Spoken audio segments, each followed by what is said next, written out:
Арбаңыздар, бекендештер, кымызды сүйүүчүлөр. Мен бүгүн накка кыргыз болуп, Шакир деп бир баланы көргөзөйүн дедим силергечи. Кыргыз кымыз десе өлүп калат го. Кымыз десе мен дагычы азыр эми карап тургула да. Мен өткөндө капсынан, кокусунан бир баланы таап алдым да. Үйдө той торопо болуп, анан кымыз куйган бир идиш туруптур. Анан жуугандан неринип эле ошодон үстүнө суу куюп туруп эле ичип көрбөйүнбү? Эми даабына келгендечи, тилди таңдайга тартат десеңер, ушундай ароматный даам, ушундай балалыктын даамы келди, ушундай жайлоонун даамы келди. Ва деп туруп анан ошо менен мындай куйдум да кайра үстүнөчү. Мындай кылып туруп ошондон кийин мен морики өлө эскирген кымыз көптөн бери турат да. Өлүп кеткен жокмун, бирок күндө мотип 20 грамм 30 грамм коюп ичип коем да. Мен өзүм давлениясы деле жок кишимин. Бирок давлениясы барлар кымыз ичкиси келет, иче албайт да. А муну ичсе, Шакирге алкыш айткыдай да. Тилиңер таңдайга жабышып калат, чап этип эле. Шарлаттай ичейинчи. Эмнени айткым келет мен? Кылдан кыйкам издегендер айтышы мүмкүн да. Ошо кымыздын берекесин кетирип, Олжобой Шакир деген эме суу кылып неметип атат, жана суу кошуп кымыз саткандарга тим эле майдай жагып атат депчи. Мен андай кылгым келбейт. Мен кыргызга бир нерсени айтайынчы.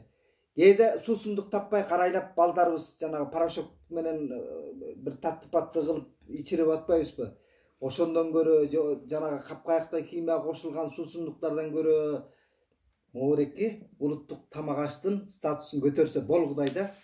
Ушинтип эле кээде жайлоого жете албайбыз. Жайлоонун кымызын ичкибиз келет, иче албайбыз. Күндүн ысыгындачы. Ал эми монтип жанагындай мен көргөзгөндөй түбүнө куюп туруп эле ичип коюп турсаңыздар, баягы жайдын ысыгында кымыз ичип алып, нак кымызга ныксырап уйкуң келет го. Бул шалтыратпайт. Күнүнө канча мал ичсеңиз иче берет экенсиз, ооздон даамы көпкө чейин кетпейт кымызынчы. Бизде улуттук тамак аштын статусун көтөргөн бир гана киши болгон, Табылды Эгембердиев. 90-жылдардан кийин Кыргыздын кара жармасын дүйнөлүк рынокко чыгарам десе, достору шылдыңдап ошо Табылкени. Ата ошо кара жармадан кантип бизнес кылсын депчи. Бирок ал алысты көргөн экен, ошонун кымызы бүгүнкү күндө бир эле жармасы эмес, кымыздын түрүн мөмө жемиш кошуп, кандай ар нерсени кошуп, түрдүүчө жасап соодага чыкты. Анан улуттук тамак аштардан кээде мен бала кезимде эсимде, иче карын анымын дегенде коноkkара келгенде коюп жешчү эмес. Бүгүнкү күндө ресторандарга барсаңыз, холодный салат деп ошол иче карын эттерден түйүп, мындай кылып, чөп жара аралаштырып, сонун кылып жеп атышпайбы? Улуттук тамак атысын зоболосу көкөлөп калды аны мененчи. Болгондо да кымбат баада. Ал эми кымызды кыргыздар кымыран сүт деп илгери ачарчылыктын заманында айласы жок эл бакыш уйдун сүтүнө суудан шырылдатып деп курсакты тойгузбаса дагы ошол сүткө кубат алышчу экен. Кымыздын курамында жайлоонун төрүндө мыкты укмуш чөптөрдү жейт да. Ошолордун чөптүн жыты келет, жайлоонун жыты келет могу кымызды ичкенде. Анан кымыран кымыз деп да айтышчу эле илгери. Кымыран кымыз дегенге уйдун сүтүн аралаштырып ийгенде уй кымыз деп да айтабыз го.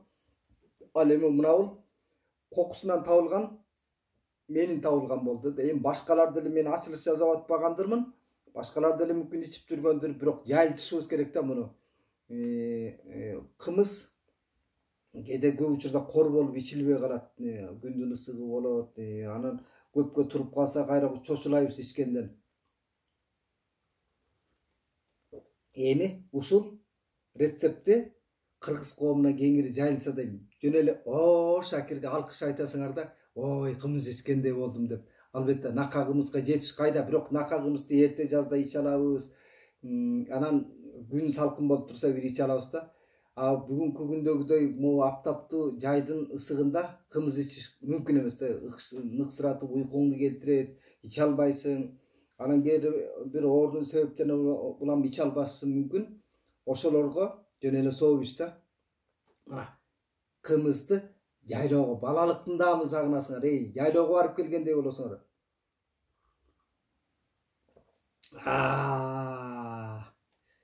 Барыңыздар, ушул видеону башкаларга бөлүшүңүздөр. Канчалык көбүрөөк жайса, ошончо кыргыздын соогуна каласыздар. Пикир жазыңыздар. Анан дагы Рухеш ТВга катталып койсоңор, андан да өлөт да. Жакшы калыңыздар. Барыңыздарга аманчылык, токчулук каалайм.